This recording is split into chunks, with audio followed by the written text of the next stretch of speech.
विश्व के कोने कोने में यूट्यूब के माध्यम से हमसे गुरु मंत्र लेकर वैदिक परंपरा में आगे बढ़ने वाले मेरे प्रिय शिष्यों, सज्जन और सन्नारियों, महाभारत की कथा सुना रहा हूँ मैं आपको। इसलिए चैनल को सब्सक्राइबर कर लीजिए, लाइक कर दीजिए। और अगर आपके जीवन में कोई कष्ट है तो 9825200108 पर फोन कर लीजिए। आपकी पूरी ज्योतिष हम देखेंगे और आपके दुख कैसे दूर होंगे और सुख समृद्धि बढ़ेंगे, इसकी बात बताएंगे। चलिए कथा शुरू करते हैं। अभिमन्यु वध की। युद्ध का 13वां दिन था। द्रोणाचार्य की योजना के अनुसार शेष संपत्त गण अर्जुन को युद्ध के लिए ललकारा और दक्षिण दिशा की तरफ चला गया। अर्जुन युद्ध के लिए उसके पीछे गए। इधर द्रोणाचार्य ने चक्रव्यूह की रचना किया और सेना को तैयार किया। कर्ण, दुर्योधन, कृपाचार्य और दुशासन मध्य भाग में खड़े हो गए। मुख्य स्थान पर द्रोणाचार्य और जयद्रथ थे। दाहिने तरफ 30 कौरव पुत्र और अश्वत्थामा थे। बाकी तरफ शकुनी, शल्य और भूरिश्रवा खड़े हो गए। युद्ध की शुरुआत हो गई थी।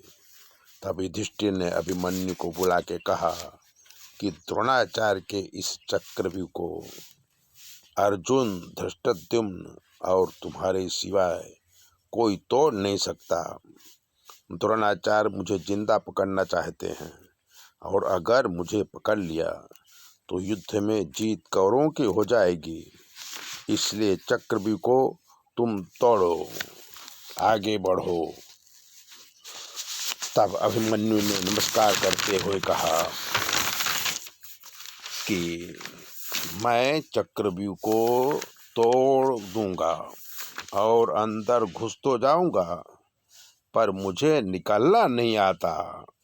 युधिष्ठिर ने कहा, तुम अंदर जाओ, तुम्हारे पीछे पीछे हम सभी आते हैं, जिससे बाहर निकलने का रास्ता भी ढूंढ लेंगे।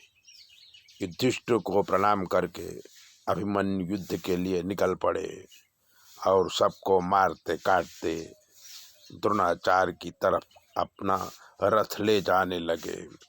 अभिमन्यु के पीछे पांडवगण, सात्यकी, धृष्टद्युम्न आदि महारथी युद्ध करते हुए आगे बढ़ रहे थे। जब पांडवों की सेना अभिमन्यु के पीछे जा रही थी, तब कौरवों ने पांडव सेना को वहीं पर रोक दिया और युद्ध करने लगे।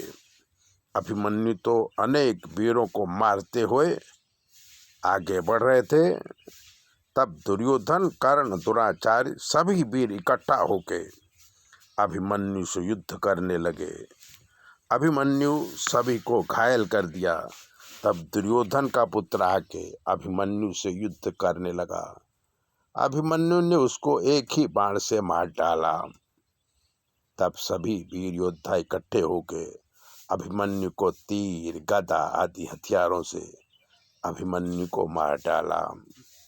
अभिमन्यु के मरते ही युद्ध बंद हुआ और अभिमन्यु की सराहना सभी लोग करने लगे कि इतनी छोटी उम्र में अभिमन्यु युद्ध में कई महारथियों को मार डाला है। आकाश से देवताओं ने पुष्प की वृष्टि की। यह है महाभारत की कथा। मित्रों, ऐसी ही बातें सुनने के लिए चैनल को सब्सक्राइबर कर लीजिए, लाइक कर दीजिए। और अगर आपके जीवन में कोई कष्ट है तो 9825200108 पर फोन करके आप अपनी ज्योतिष भी दिखा सकते हैं। हमें सुनाई तो नहीं देता, जवाब हमारी बेटी देगी और सारी ज्योतिष हम आपकी देख देंगे। जय भोले, अपना ध्यान रखो।